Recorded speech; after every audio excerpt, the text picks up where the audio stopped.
Assalamu alaikum wa rahmatullahi wa barakatuhu ya ‘yan uwa masu albarka, barkanmu da sake kasancewa a cikin wannan lokaci, barkanmu da sake saduwa a cikin wannan bidiyo da nake son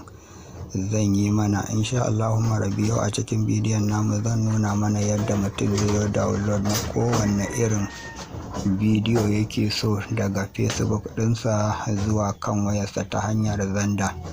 Sau da dama za ka shiga cikin Facebook ɗinka ka ga wani bidiyo ya burge ka, ya ƙayatar da kai, kana so amma ka yi download ɗinsa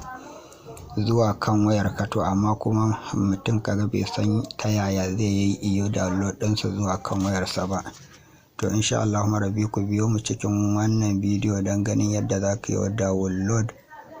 zuwa kan wayarka ba tare da ɓata lokaci ba, kuma ta hanyar Xender.